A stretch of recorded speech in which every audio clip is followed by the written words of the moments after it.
O Corinthians está fora da Copa Sul-Americana, não consegue passar para a final e está com a temporada de 2025, nem acabou a temporada de 2024 e o Corinthians já está com a temporada de 2025 comprometida com a ausência de competições, né? Vamos falar agora desse jogo Racing 2, Corinthians 1. Você está na Rádio Coringão e este quadro é a Análise Fiel. Olha, torcedor, que difícil vir, né? Fazer uma análise, porque eu tenho que ser... Eu sou torcedora, mas tem que ser coerente. E é muito doloroso você analisar o seu time, você deixar a sua paixão de lado e analisar de forma coerente. Eu vou tentar fazer isso e eu espero que eu consiga fazer de forma coerente, tentar explicar por que é que o Corinthians não conseguiu se classificar para a final da Copa Sul-Americana. O Corinthians, que começou muito bem o jogo contra o Racing, foi a campo com o time tido como titular, só não era o time titular por conta da ausência do Kaká na zaga. Mas fora isso, é o time que eu acho que na cabeça do Ramon Dias é o titular. É bem verdade que talvez tire o Charles e coloque o Alex Santana, que tá voltando de contusão, e o Charles não tá bem, mas era o time titular. O que pode ter sido um problema também pro Corinthians, né? Porque quem trouxe o Corinthians até a semifinal da Sul-Americana não foi o time titular, foi um time mesclado. Foi um time ali bem mexido, porque o Corinthians tem que focar no Campeonato do Brasil, o Corinthians tem que focar no Campeonato Brasileiro, e aí tava com o Campeonato Brasileiro, Copa do Brasil, então na Copa Sul-Americana era um time bem mesclado. E talvez deveria ter continuado com essa estratégia. No ano passado aconteceu a mesma coisa. Não sei se você lembra, torcedor, mas quem levou o Corinthians para a semifinal da Sul-Americana no passado contra o Fortaleza foi um time remendado, um time de garotos. Porque o Corinthians teve uma classificação culposa, né? Sem intenção de classificar, porque realmente o Corinthians não queria. Ele só estava jogando a Copa Sul-Americana porque tinha que jogar. E aí chegou a semifinal, foi com o time titular, tomou um sapeco do Fortaleza. Aí chega esse ano, mesma coisa, mesma história. Aí, na hora da semifinal, o Corinthians inventa de colocar o time titular, que não rendeu. E fora não ter rendido, o Ramon Dias mexe muito mal. Ou ele sai com a escalação errada, ou ele mexe mal. Porque ontem o Corinthians começou muito bem o jogo. O Corinthians começou avassalador. Com 1 minuto de jogo, o Corinthians já tinha tido uma chance claríssima. Menos de 1 minuto. Já tinha tido uma chance claríssima. Numa jogada entre o Garro, o Memphis e o Yuri Alberto, que parecia que ia ser a noite deles. Estavam bem até, né? 1 minuto, já sai na cara do gol, você pensa, tão ligado, hoje vai ser o jogo do Garro. O Garro vai voltar, né? Porque o Memphis e o Yuri, a gente sabe que tá funcionando muito bem nos últimos jogos. Tem dado resultado. E acho que são um dos poucos jogadores que não merecem críticas nessa desclassificação. E aí com 5 minutos, mais uma vez, uma jogada ali entre o Memphis e o Yuri consegue segurar a bola, dá pro Memphis, o Memphis dá um passe de calcanhar pro Yuri, e o Yuri, meio sem ângulo ali, consegue chutar a bola por debaixo das pernas do goleiro e abrir o placar com 5 minutos de jogo. Era o cenário perfeito pro Corinthians. Um estádio inteiro lotado, com 50 mil pessoas, que viu seu time tomar um gol muito cedo, e essa torcida toda poderia se virar contra, poderia gerar ansiedade no time. O Corinthians não soube tirar proveito disso. O Corinthians não soube pegar esse bom momento dele e converter em gols. Porque aí o Corinthians abre o placar e ele tem chances de novo. Ele teve chance numa chegada do Memphis, que ia sair cara a cara com o goleiro, mas o goleiro se antecipa e consegue afastar o perigo. E aí com 22 minutos tem aquela chance que todo torcedor do Corinthians deve ficar repassando essa imagem na cabeça. Era só o Garro ter tido tranquilidade, ter feito uma finalização melhor. Ou feito o que ele mais faz, feito o que ele faz de melhor, que é dar uma assistência. Ele ia deixar o Yuri na cara do gol, sem ninguém, sem zagueiro chegando, sem goleiro chegando, o Yuri e o gol. E o Garro não teve calma nem para finalizar, nem para levantar a cabeça e ver o Yuri. E ali, depois desse gol perdido, o Corinthians desligou. Aí com 26 minutos, o Racing dá a primeira finalização. 26 minutos, isso significa que até ali o Corinthians estava controlando o jogo. E estava com 1-0 no placar. Aí o time da casa, com 26 minutos, faz a primeira finalização.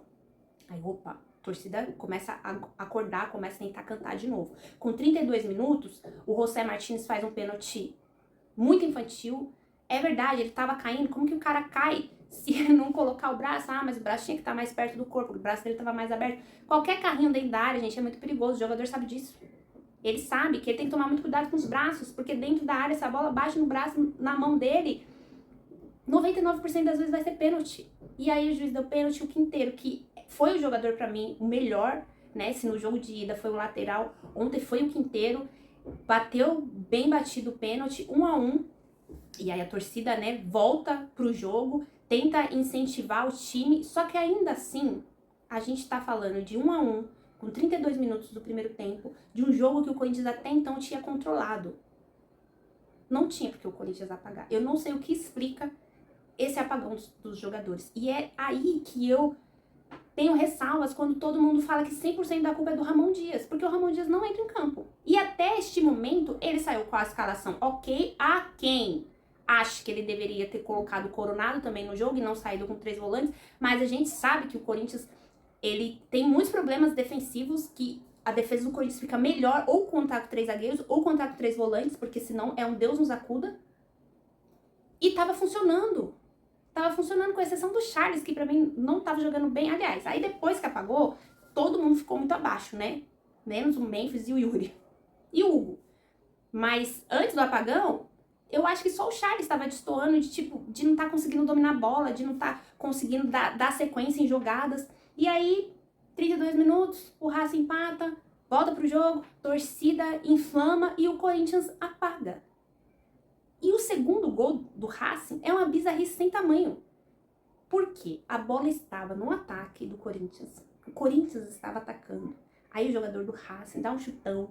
Esse chutão vai parar no pé do André Ramalho, que estava sozinho na lateral direita. Sozinho. Não tinha ninguém chegando para apertar ele. O André Ramalho, ele poderia dominar a bola.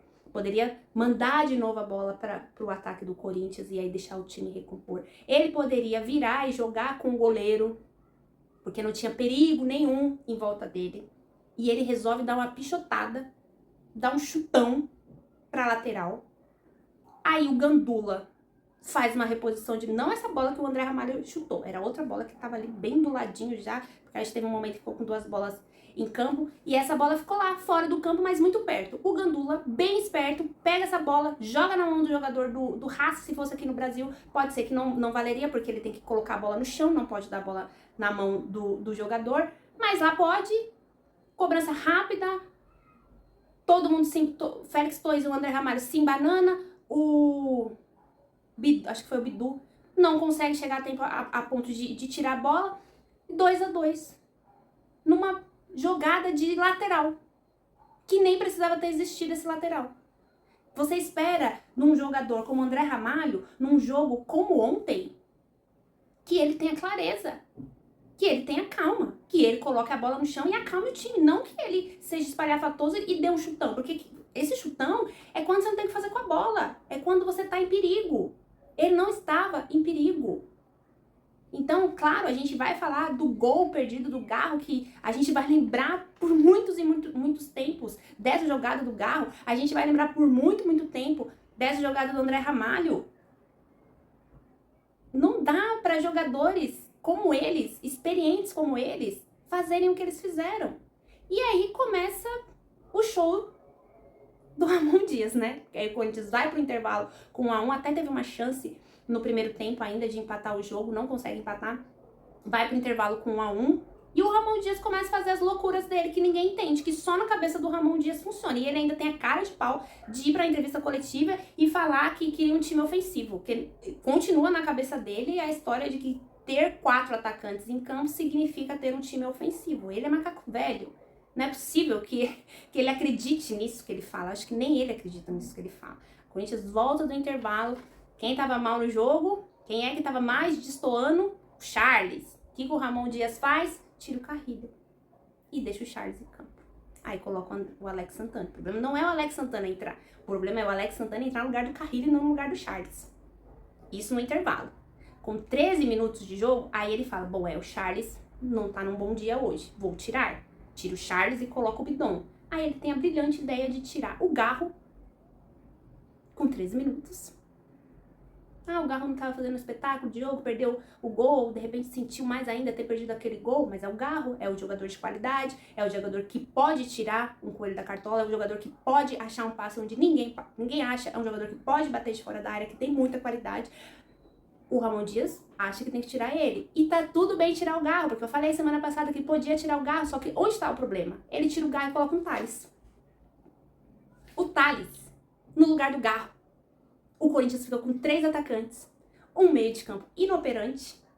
O Thales não é armador, embora ele jogue aberto pelo lado esquerdo, mas ele traga de vez em quando a bola mais por dentro. Ele é um jogador de trocar passes, de aproximação. Ele não é um meia articulador. Com 13 minutos do segundo tempo. Aí com 22 minutos do segundo tempo, ele tira o Martínez e coloca o Romero. Aí acabou, né? Deixou o Corinthians com meio de campo só com 2 volantes, que embora sejam volantes que tenham boa saída de bola, não são volantes armadores. E aí ele colocou toda a responsabilidade de armação em cima do Bidon, um moleque de 19 anos que não é meio articulador, que até foi dele. O único chute que o Corinthians teve no gol no segundo tempo foi uma jogada dele, que ele, talvez se fosse o Garro, teria passado pro Memphis, que estava entrando sozinho pelo lado direito. Aí o Bidon finaliza muito mal. E aí só com 32 minutos, ele tirou o Garro com 13, só com 32 minutos ele coloca o Coronado. Faltando 13 minutos para acabar o jogo, mais os acréscimos. Foram de 5 minutos, então faltava 18 minutos para acabar o jogo. Ele coloca o Coronado, faltando 18 minutos para acabar o jogo. E ele quer que o Coronado entre lá e resolva tudo. O Coronado, que foi o jogador da semifinal, por que é que o Coronado não entrou no intervalo? Por que é que o Coronado não saiu jogando, visto que o Garro não vem vindo bem nos últimos jogos? O que é que acontece que ele coloca o Coronado faltando 10, 15 minutos para acabar o jogo? O que o jogador vai fazer com 15 minutos? Num time todo desconfigurado, porque não é só isso. Não é só você colocar um jogador faltando 15 minutos. É você colocar esse jogador faltando 15 minutos com o resto do time totalmente desconfigurado. Sem um esquema tático. Na base do vamos lá, segura na mão de Deus e vai, vamos ver se sai alguma coisa. Não dá para um técnico com a experiência, com a bagagem do Ramon Dias fazer isso. Tá na hora dele parar, então. Porque não é possível. E aí eu vi gente falando assim, o Ramon Dias é aquele cara que dirige Fusca. Se você der uma Ferrari na mão dele, ele não vai saber dirigir. Porque ele começou a se perder quando ele começou a ter mais opções técnicas. Mais jogadores de qualidade à disposição, e aí ele se perdeu. Então, claro, é muita responsabilidade dele. Mas aí a gente não pode eximir os jogadores pelo apagão que eles tiveram. O Racing entrou no jogo durante 12 minutos. Foi uma janela de 12 minutos, que foi suficiente para o Racing virar o jogo e o Corinthians não conseguir jogar mais. 12 minutos. Sendo que o Corinthians já estava, no primeiro tempo, fez 25 minutos que ele controlou o jogo. Em 12 minutos o Racing vira o jogo e o Corinthians não consegue entrar mais no jogo. E o técnico não conseguiu fazer a leitura de novo do lado de fora. Tem a responsabilidade dos jogadores, que pra mim não pareciam estar jogando o jogo do ano, como muitos deles falaram, porque realmente a temporada do Corinthians de 2025 já está comprometida. Claro que se o Corinthians fosse pra final não era certeza que iria ganhar, mas era uma chance a mais. O Corinthians está fora da Copa do Brasil, não vai disputar a Sul-Americana, pode disputar a Sul-Americana dependendo do que fizer no Campeonato Brasileiro, que é para onde volta as atenções do Corinthians agora. Definitivamente o Corinthians agora só olha para o Campeonato Brasileiro com a missão de não cair. E na segunda-feira tem o quê? Nada mais, nada menos do que um derby.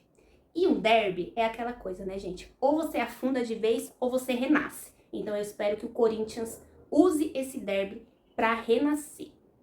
Para renascer, sair da zona de rebaixamento de vez e tentar garantir mais uma competição no ano que vem, porque só Paulista e Brasileiro vai ser difícil para um time com tantas dívidas como o Corinthians. E você, torcedor?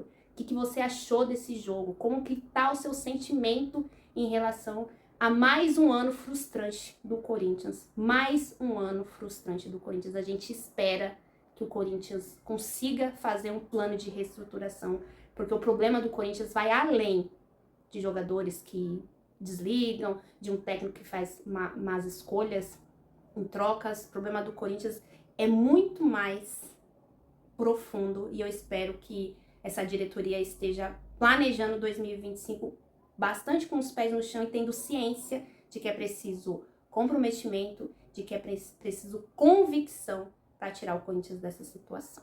É isso, torcedor. A gente volta na próxima semana para falar de Corinthians e Palmeiras e espero que mais aliviada do que hoje. Vai, Corinthians, e um ótimo final de semana para vocês.